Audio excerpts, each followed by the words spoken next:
a Rangers podcast. This is the Ibrox channel.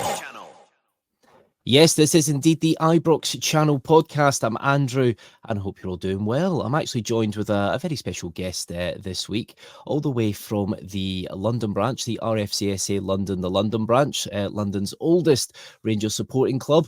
It is Harvey. How you doing, Harvey? Thanks for having me on, Andrew. Big fan of the show, so appreciate to join the loyal bears on who will be listening tonight. Oh, brilliant, brilliant. Well, it's good to have you on, Harvey. I do love going down to the London branch. It's an absolutely fantastic place. So if anybody ever is in London or the southeast, if you're on your holidays, head down to the Bermondsey Beer Keller. It's literally underneath London Bridge, and it's a pretty great experience in there. But so, Harvey, tell us a little bit about yourself, how you involved the London branch. So I've been going to games since about, I think, 0203 was my first season ticket. A few games the season before. Growing up, involved with the club in quite a few ways. Most notably, I was the secretary of RSC at the Glasgow University. And I moved down to London shortly after my graduation, and I wanted to keep involved with the club. Luckily, I'm very good friends with the chairman, Doogie's son, Will. We actually lived together for a couple of years. I think I gave the nod to Doogie after a few pints last season. I was keen to get involved. So I've joined as the social media rep for the RSC, but really I kind of jump in here, there and everywhere. You've got Neil, Doogie, and Alan, and Tom have done a great few years on running the branch, but I think this is their words, not mine.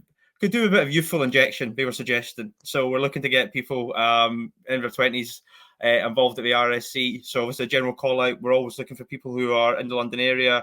Doesn't need to take on responsibility, but people want to come along regularly. Please do get involved. You make the London Bridge point. It's the most confusing pub to find, but once you get in, it's great. So if you are ever coming on a match day, I'm always on the Facebook before and the Messenger. So if you're getting trouble on the way in, just give us a message and we'll come out and get you.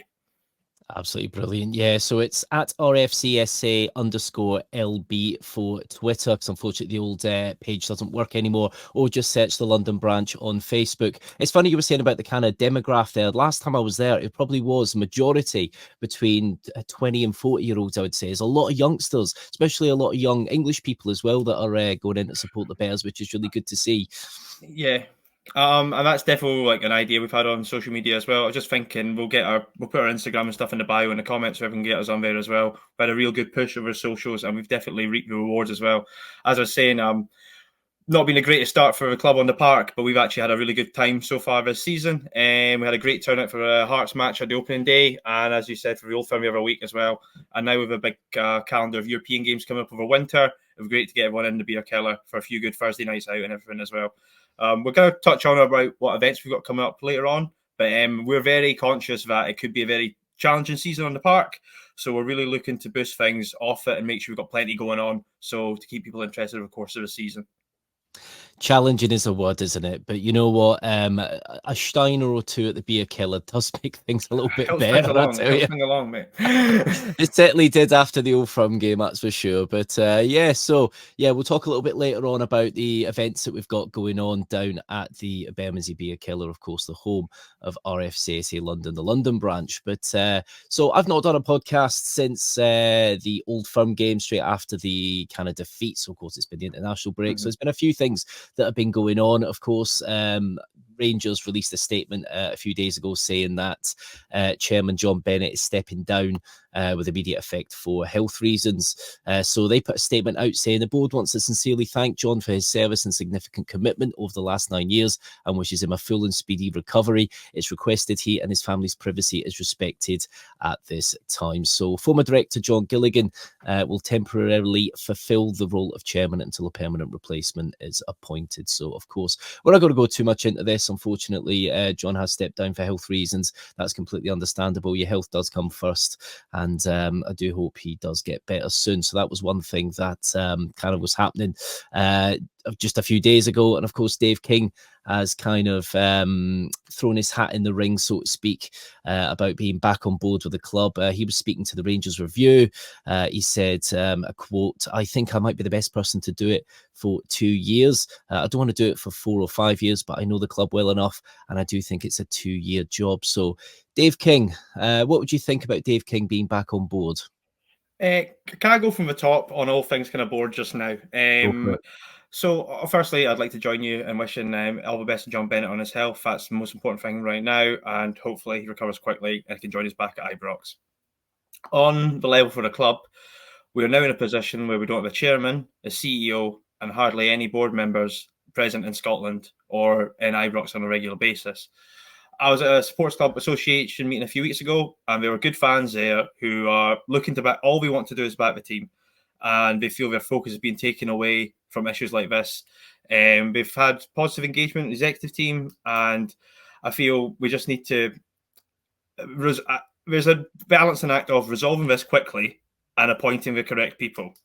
On the King point, King was absolutely the correct person and what we needed in 2015. If that translates to 2024, I'm not sure. I'm totally convinced. One of the issues that came up in the Supporters Club Association meeting that was at the other week was that they flagged that the club, for the first time since 2012, has no active legal cases. And for all the fantastic work King did in his first spell, we have to recognise that a lot of those court cases the Supporters Association was referencing were those that had been come up under his tenure.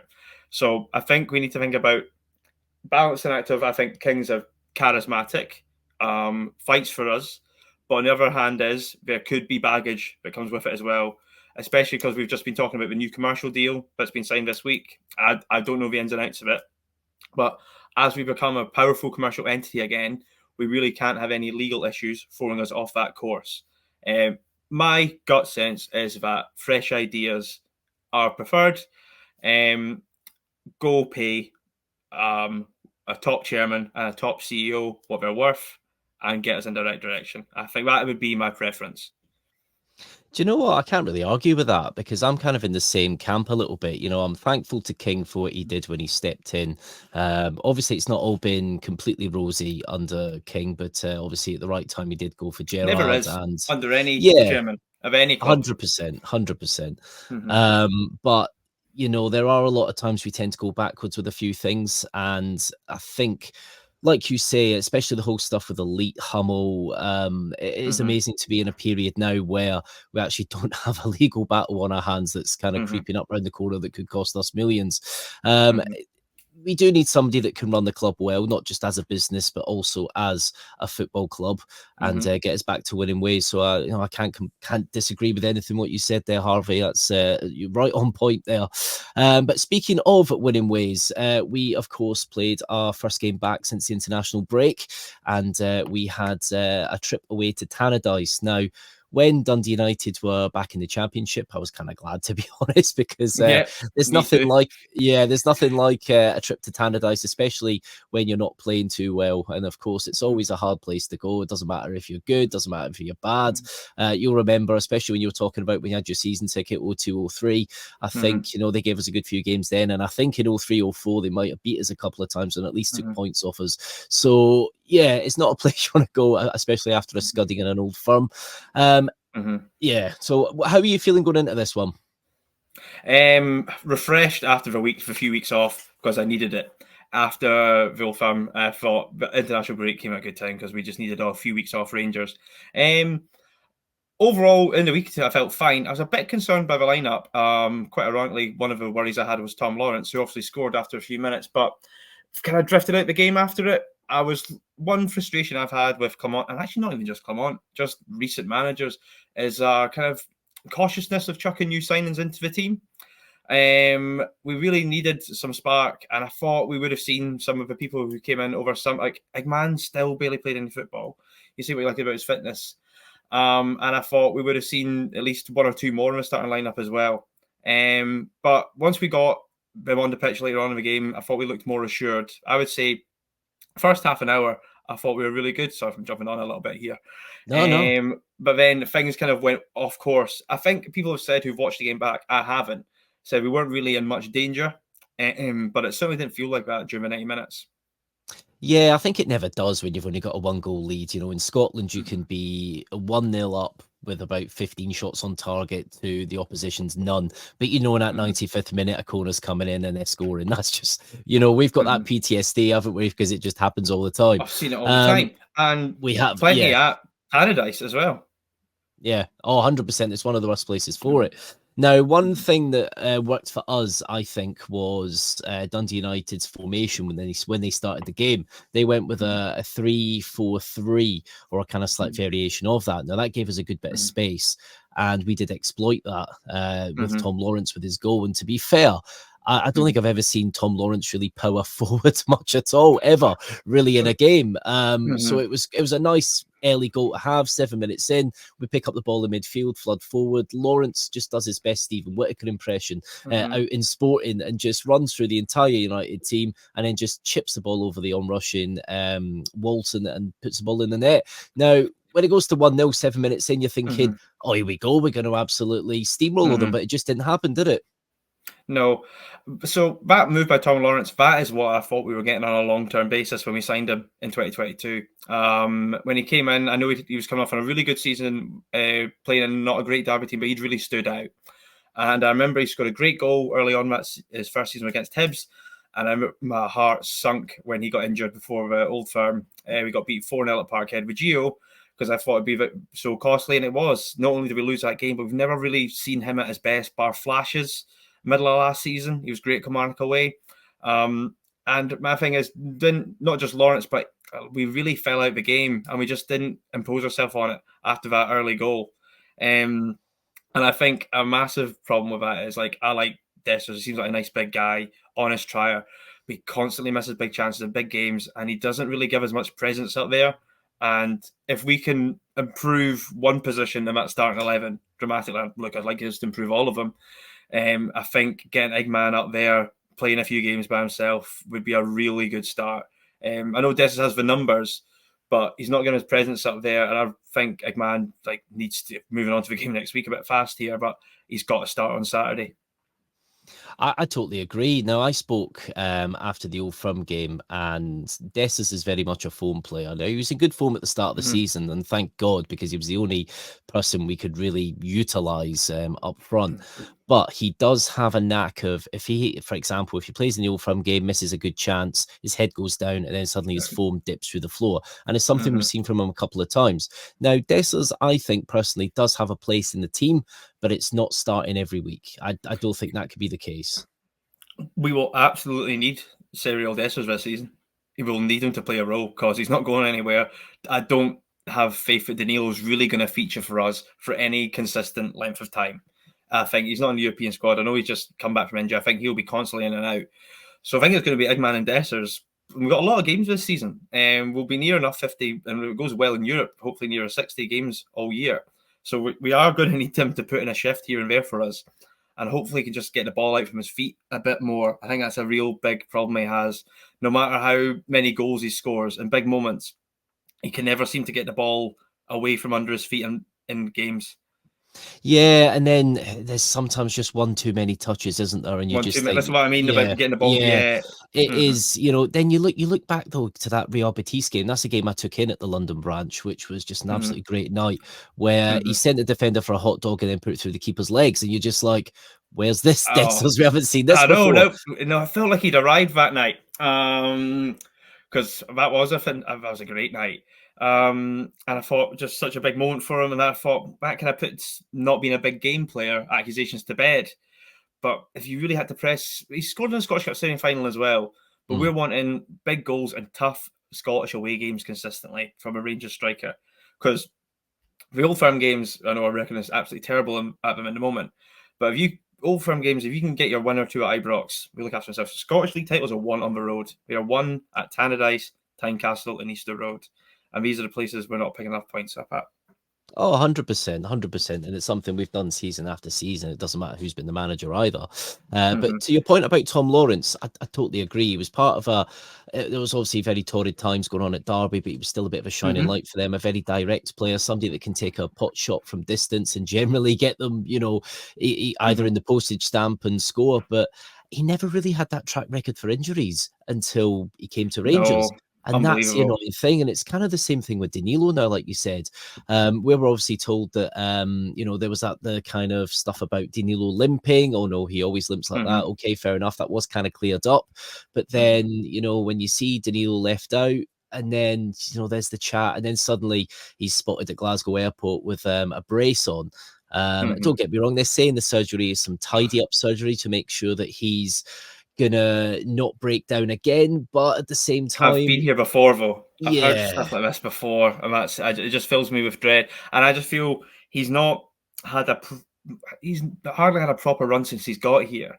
And I've got a bit of a solid belief is once a player has been out for a consistent long period of time, it's very rare that player plays a significant role in that team again. I think the teams tend to move on from a player. Just our problem is we paid £6 million for the guy, and that's our largest outlay in the last couple of years, and we're not going to get any return on it. So that's what the thing about Dessers is that he does turn up. He is there. He is available.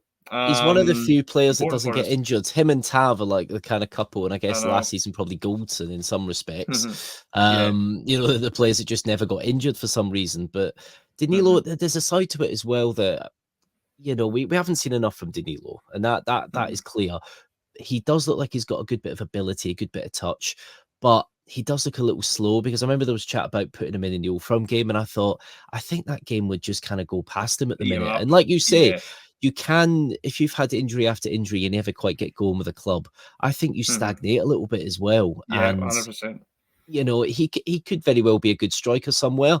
I remember at Feyenoord, there was actually chat from the Feyenoord fans. They wanted Danilo and Dessers up top. That's what they were looking at. They thought that'd be a great dynamic team, but maybe in an alternate reality somewhere. But so the game kind of changed a little bit, as you say, about 20 odd minutes in, and that was probably due to the fact that Jim Goodwin changed up tactically. He kind of went with 4 at the back to give a bit more security. That seemed to work for Dundee United a little. They managed to kind of shut us out a little bit. We were resorting to shots from outside the box. But one thing I noticed was that we didn't seem to change much up. We kind of stayed with the same plan. That's something I've noticed a lot with Clement. He doesn't tend to change much in game, does he? No, I was just about to come and say, and to be fair, I have to say it was probably a long-term thing as well. But it's like-for-like substitutions always, or like-for-like. It's never changing games or changing styles. It's not how we do things. And I don't know if he doesn't feel he's not confident in the squad to do that, or he's not confident in his own ability to do that. General comment on the manager, just seems so far off the charismatic, straight talking, sensible man of the room who came in last October. We could do a pod on my thoughts on him getting a new contract, but he's in. I think it's fair to say he's in dangerous waters right now. And new contract or not, maybe not losing his job. I think with the fans, he's gone 5 Old Firm games without a win now, and he's not really shown as much of what he can change in games away to Dundee United. That's kind of where we're at right now. Yeah, I can't disagree with that. Because especially as the way the game went on, like you say, it's kind of like for like substitutions. We had players like Kieran Dowell starting, and no disrespect to him, he had a place when he was at Norwich, but he just doesn't really I don't see really what he brings to the side at the minute. No disrespect. I don't know what he's been utilised as now. It's like this whole number 10 role that we kind of we're hopefully looking for Bajrami to be, but do we necessarily use a number 10 per se? Because Lawrence isn't really utilised in that way. What I was just about to say on Bajrami is his report card is that super creative, gets involved in games, can run the show. No, we stick him on at left wing to see out a result. I was like, we're not going to let his creativity flourish out there. We need to give him if you're saying, do we play number 10? We're probably not if we're letting Lawrence do it, because he can't play that way. We need someone like Bajrami who can take the game of Skrifnick and pull players in the direction he wants them to go. So that's another on my wish list for Saturday would be to see Bajrami from the start and actually playing at number 10 as well. I totally agree. This is it's another frustrating thing with the way that we play now. I know a lot of managers now, especially Mm-hmm. international football, if you look at that, players don't seem to have their kind of free-flowing creativity let loose, Mm-hmm. so to speak. You're in a team, you're in a system, you stick to it. And you were starting to see that a Mm-hmm. lot now in club football in some respects, and Mm-hmm. especially with us. We have a player like Diamande who could potentially, do a bit more in an attacking sense. Mm-hmm. There's players like, of course, Czerny, who obviously missed this game due to illness. Mm-hmm. But I think he's been figured out now a little bit. But I noticed in the Old Firm game, Who's he's been Journey? doubled up on. Yeah, Slow and ponderous. I'm not. I did mention to you before. I hope you're not looking for waves of positivity on this pod. But it was just, I think, bizarre signing. Like, I think with the limited funds we've had, we've been throwing a lot of money at loan players who are not going to get much of a return on, apart from filling a gap this season. On wingers as well, Cortez didn't get up to much, but he's just back up and running, and yeah, he only got 45 minutes in. I'm not overly worried about that, but I really liked Cortez with the look of him last season, I do. but two big injuries, one big injury and one setback. So what he needs now, starting on Saturday, is a proper undisrupted run of the team, because it gives us something exciting up front, which we massively lack at the moment. I totally agree. When we played, was it Hearts last season at Ibrox? I think we beat them, was it 4 or 5-0? And that was when Cortez Brilliant was that just on day. fire. And you just looked at every position on that pitch was Mhm. everything just clicked together well. There was a great chemistry, everything was working. Then it started to get a bit disheveled with injuries, and it's just so frustrating because, like you say, it's like even you look at somebody like Matondo. Now I know Matondo's obviously injured again, but he looked like for Mhm. once he was about to Mhm. start pushing on and start actually seeing what he can do, because he's got pace, Mhm. he's got a little bit of Mhm. ability, but there was the point where when he joined Rangers, he looked like he'd never met a football before. I know. And we started to see it. Has somebody got a voodoo doll out there somewhere that's just, just putting pins in Mhm. it every time a player starts becoming good? Because we just have a massive issue with players where they start hitting a bit of form, they break down. Now, is it got to be something to do with training? Is it something that Clement's even said that he wants to kind of wheedle out this kind of injury problem? But are we? Is it still ongoing? Well, this is another thing about Clement. For someone who made a lot of noise about a lack of fitness and injury issues for the job he walked into under Beale, there's been absolutely zero improvement in that department. I agree. So this is what I'm saying. It's not solely Clement's fault because it's been a long-standing issue. This goes back to Gio. I think the injuries really started that year. But there's been no sign of any improvement under it. And one of the, not to go over old ground, one of the things I was looking forward to when Beale came back was that I thought at least the team will be fit again. And they've never looked fit for years now at the same way they were years ago. If you go back even to Gerard's first year and until Yeah. Seville. And that was very It's quick under never been the Gerrard as same. well. It was very It quick was. It was on because we one were pre-season. playing.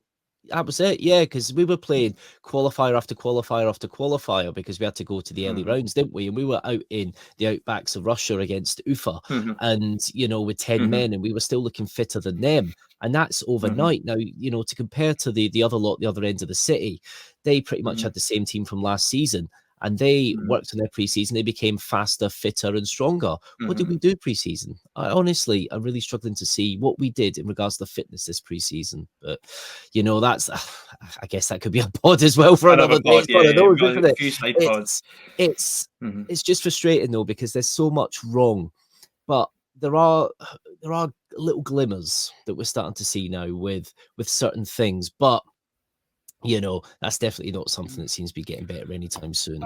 I, I would say on the glimmers you just mentioned there, I would say they are Barron, who's looked reliable, Hmm. tough old firm at Parkhead, Hefty, and Eggman. And if we're talking about positives, Eggman's only been on the park for about 20, 30 minutes.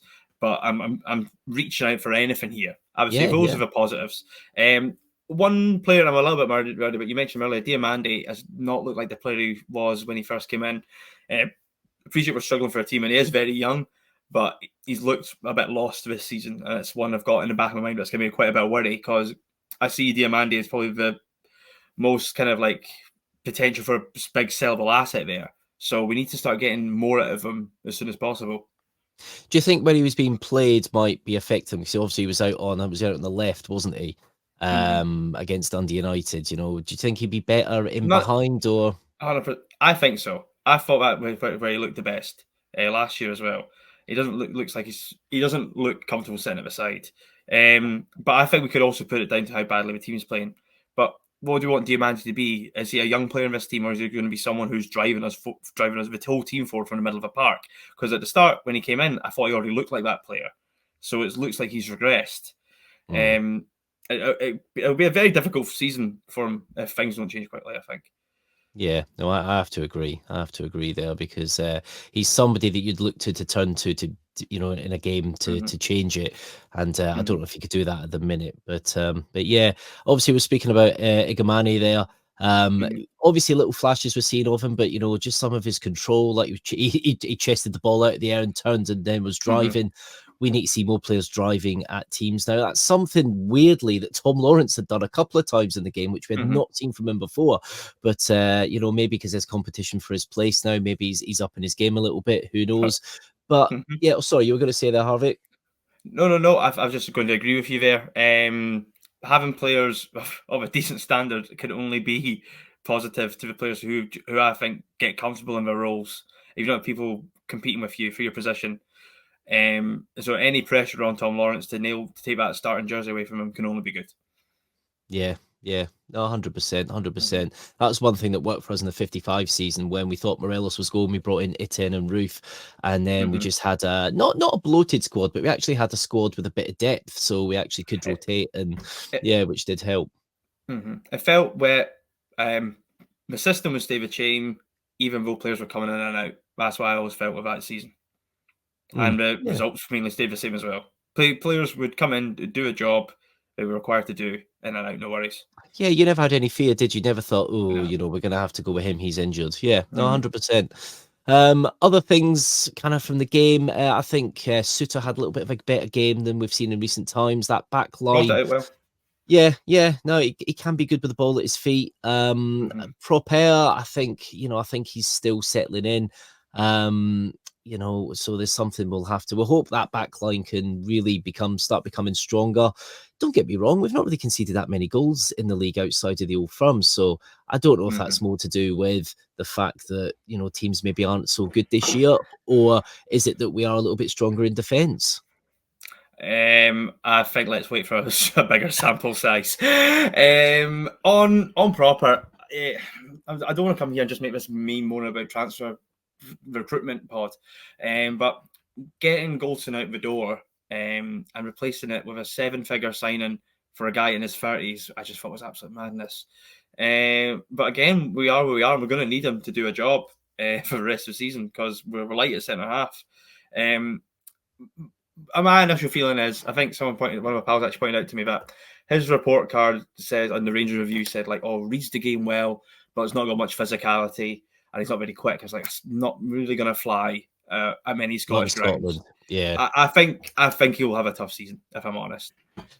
Well, the thing with Proper, I liked the initial stuff that I was hearing about him, from FC20, one of the most commanding defenders in the league, the captain there, they had a really good season. So to be fair, it was all looking positive to me. But that's the thing, you just don't know how some players are going to adapt. Like you say, physicality, it's something you really need in Scotland because, it doesn't matter what SPFL side you go to, they've all got physical big defenders that can bump the ball out.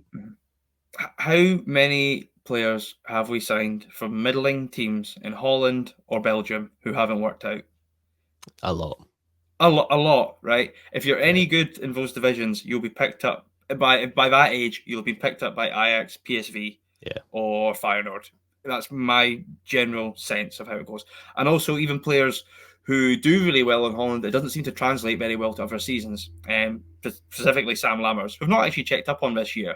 I'm assuming he stopped banging in goals, so he's not heard anything about him. We're not hearing anything. Exactly. Yeah. Yeah, I know. So, no, that's where I stand on recruitment in regards to bang average centre-halves from Holland. But I'm sure we'll have a few more coming over soon. Well, yeah, no, definitely. But so I guess a lot of Rangers fans, the jury is out with Proper at the minute. But hopefully the back line, another clean sheet for it. Hopefully that can translate a bit more into the game at the weekend. So there was controversy. Well, maybe not controversy per se. there was definitely a talking point. You know, it was a great bit of defending from United attack. Cortez tracks back well, wins possession, plays it out to Connor Barron, and he's duly taken out by Adebayoga. Now, for context, he didn't get the ball, and he came in with his studs up. Granted, angled slightly, and he catches Barron on his toes. Now, for you, is that a yellow card? When I was watching the game, I was screaming for a red card. Once I'd calmed down from a bit later, I think there's a way to look at this, right? I think if a referee gives him a red card at the time, he probably does go off and they don't amend it from VAR.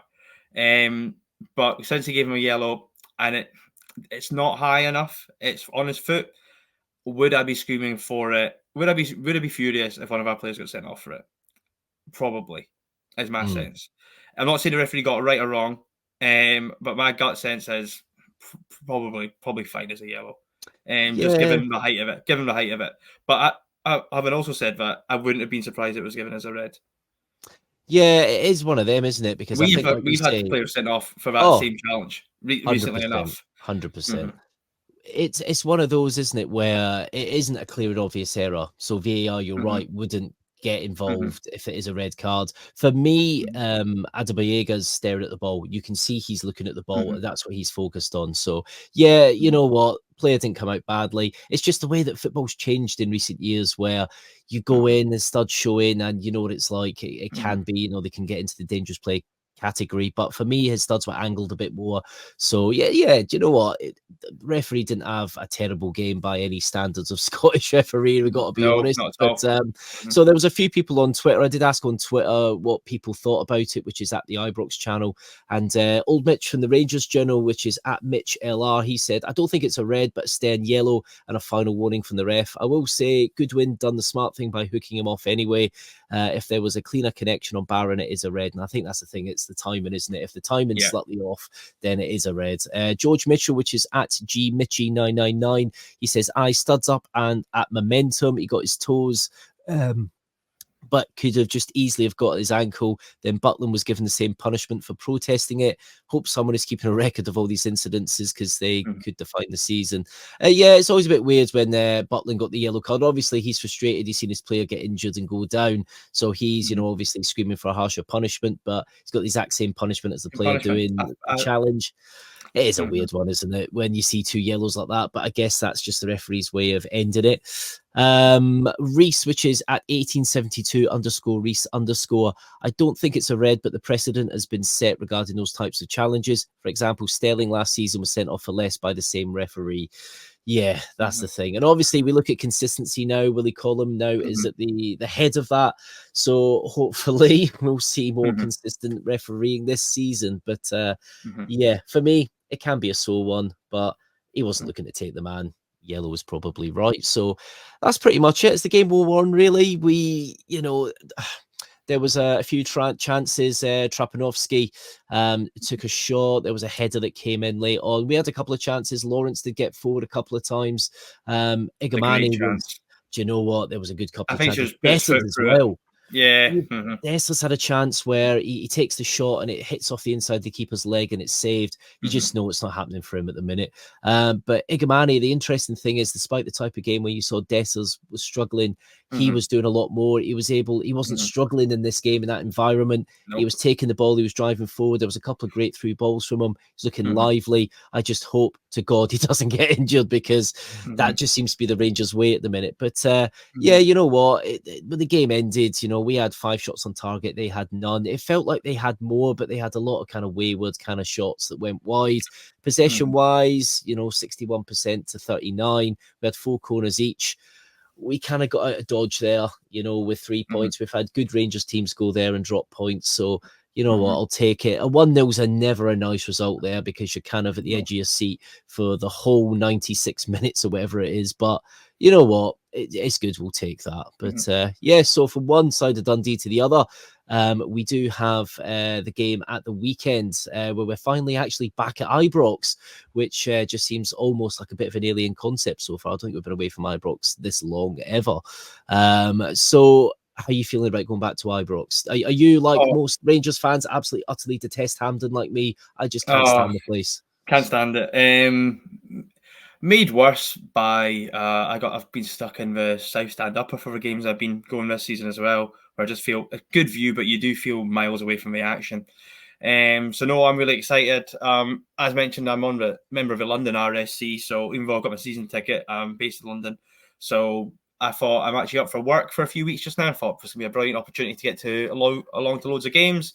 And it's ended up that I've only ended up at games at Hampden. Most recently, went to St Johnstone at home in the Cup, which was a miserable affair and terrible game.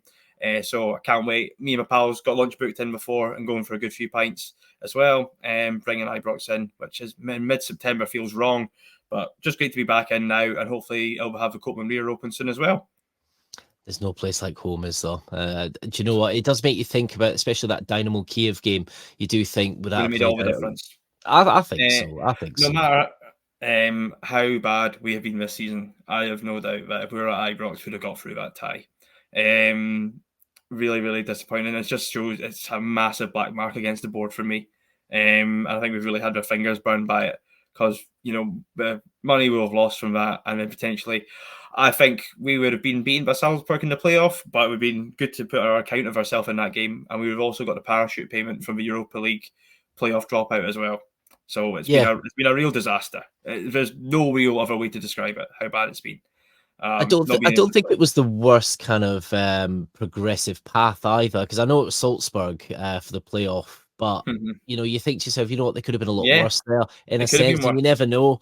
But yeah, a bit off track here, but I saw Salzburg got beat 3-0 off Sparta Prague last night, a team who we've dispatched. Drew from away from home last year and beat them at Ibrox as well. And we beat them twice at Ibrox for the last couple of years. We always seem to get one of the Prague teams, don't we? Which is just annoying. And now they're in the Champions League having a great laugh. So it's weird when you look at the teams in the Champions League. There's a game on tonight, I think. Is it Brest and who else was it? I can't remember now, but it looks like a Europa Conference game. You know, when you look at the teams that are lining up, you're thinking, wow, it's just so different. Of course, Bayern Munich had a 9-2 win as well. Either Dynamo, didn't they? And you just think to yourself, wow, that's just unbelievable, really. It just does not feel like Champions League, but of course it is. But so do you have any fears going into the game against Dundee? Because of course Dundee themselves haven't been to the last four of a major cup competition since 2006, which was a 3-0 Scottish Cup defeat to Celtic. So do you think they have any chance? Great background knowledge. I didn't know that. Well, I've got some notes on the side of my screen that I researched earlier, but that's good. I think, obviously, trying to think, Scottish Cup ties against Dundee for me. First, we've been Scottish Cup final, that 02-03 season. Amaruku header, yep. Amaruku header, yeah. Amaruku game. Yeah, bit more focus on this weekend though. Dundee had a pretty average start to the season. They had a really good season last year by their standards, and obviously caused us trouble at the end of the year when we got a draw there, which really kind of signposted the end of our season, in my opinion. They won at the weekend there. They've had a fine start. I've noticed, obviously, McCowan, who's now at Celtic, he'll be a big miss for them. I had a scan. Had a scan through their lineup, and I can see Jordan White is now there.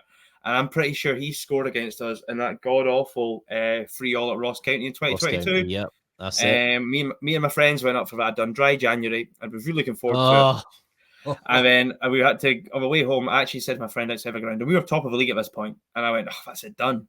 That's it, the league was over, top of the league. And people talk about being defeated, but I really, domestically, I've not been largely positive about us since then. So it was a real landmark game for me.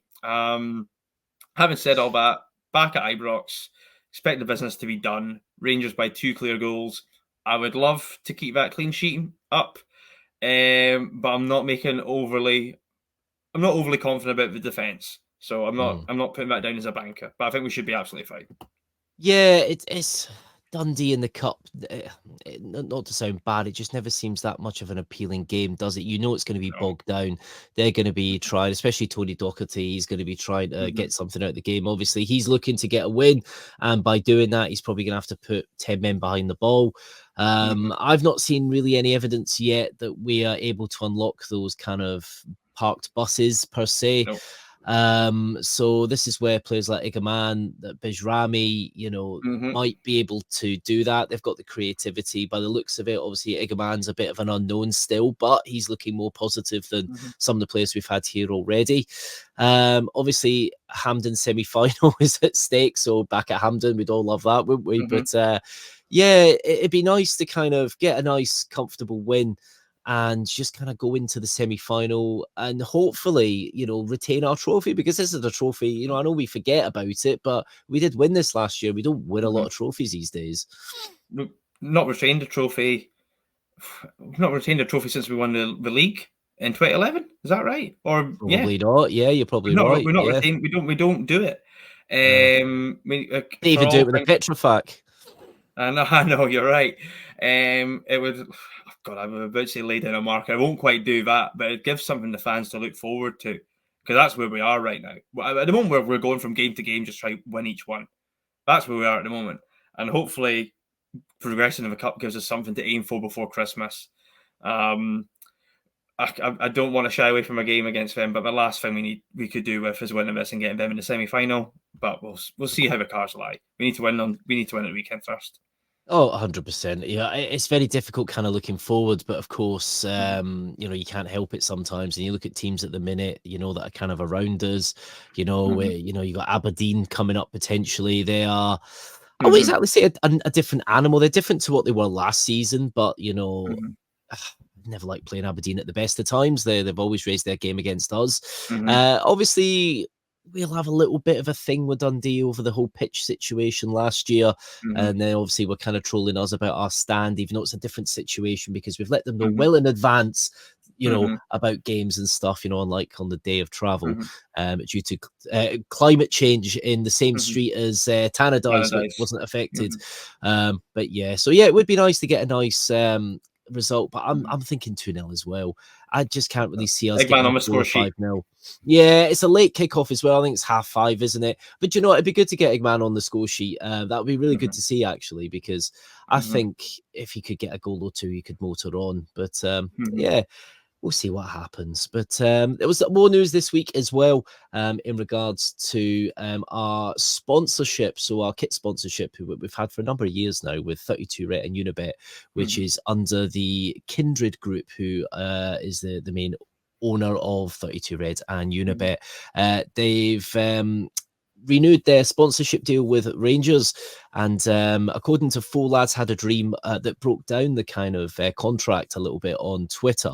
They put, "This is a massive deal for the club, biggest front of shirt sponsorship in our history. From next season, the new deal will be worth 80% more than the current deal and potentially a lot more further bonus incentives. We could see almost double our current deal if we hit targets." Now, obviously, there's a little asterisk there because I don't think we're meeting many targets at the minute, but financially, it is a great deal by the looks of things on paper. I'm not the biggest fan of some of the sponsors you kind of see, some of the kind of betting sponsors, I think, because then you can't have the uniformed kits, with the children's kits and stuff. And it'd be nice to kind of move away from kind of sponsor, things like that. But we've got to be honest, we're in Scotland, it's the SPFL. We have Grant's Vodka sponsoring the league. We have William Hill sponsoring the league. So it's just one of those things. The Kindred Group have been very good to us over the years, especially being in the lower leagues. How do you feel about the deal? So I've seen Stevie's tweet from Four Lads. I must say I'm actually not sure on what the original amount was, but it says he's saying an 80% increase by any commercial standing. That's good. I think it's a big time for deals with the club with the store one due to run out next year. So we'll have to hope that we're going into that one as a much more commercially viable product as we were in 2020. This is what I'm coming back to on the legal case as well. Showing that we are a functioning business, and it'd be probably helpful to have a chairman and CEO in place for when that negotiation come round as well. Would you like to stay with Castore, or would you like to move to somebody else? If the money's right with Castore, I'm fine with it. First year I had issues with my Castore stuff. It's been absolutely fine ever since. That's my view on it. And top wise, not man of a home kit this year. Really like the away one. Could do a pod on tops as well. I do like a kit. Every other home kit I've been a really big fan of. and there's been at least one away top I've liked as well. Yeah, do you know what? Mhm. I had issues the first season. I think a lot of it was to Mhm. do with they Yeah. hadn't really got into the kind of football Market before. market per se. Mhm. Yeah, they made like a couple of cricket kits and a rugby kit, and I think that was about it. But they had the Mhm. little tiny lettering Cousteau individually, like ridiculously Yeah. small. And even if you Mhm. didn't put softer in the wash, and even if you didn't put, It would you come, know, it "I've got a above future 30, story." Yeah, yeah. yeah, whereas Mhm. now they have got better. They got a bit more clever and wise to how they do it. I do like the Mhm. cut of the kits. I do like a lot of their running stuff. You know, I've been in their Mhm. shop in the King's Road in London. I can imagine a lot of the Mhm. guys in the London branch have. And, Mhm. you know, I do like their setup, the way that they do it. It's a British company Mhm. as well, which is quite nice. And they are quite Yeah. big in the football stage. Obviously, they've had issues with, you know, clubs like Villa, Mhm. Newcastle, but they still are Mhm. quite big in Europe. Personally, as much as I do like the Cousteau stuff, I wouldn't be Mhm. against them extending, but I'd love to Mhm. see like a good old school Adidas kit. When you look at some of the Adidas kits Yeah. this year, Bring where the they retro do their stuff away back. tops, oh, do you know what? Yeah. I'd love to see it. Mhm. Or even maybe a Nike. I know some of the Nike stuff looks a bit weird this year with the sideways tick, which is a bit weird, but still, Mhm. it just gives you those kind of memories, doesn't it, of like the Some nice 90s Rangers and kits that. with Nike in the early 2000s. Oh, 100%. They were kind of the first to Yeah. do the kind of minimalist kind of Yeah. stuff, weren't they? Mhm. Oh, do you Mhm. know what? I could talk about kits all day, but there we go. Yeah, we So could. that's on the 32 red, the Unibet deal.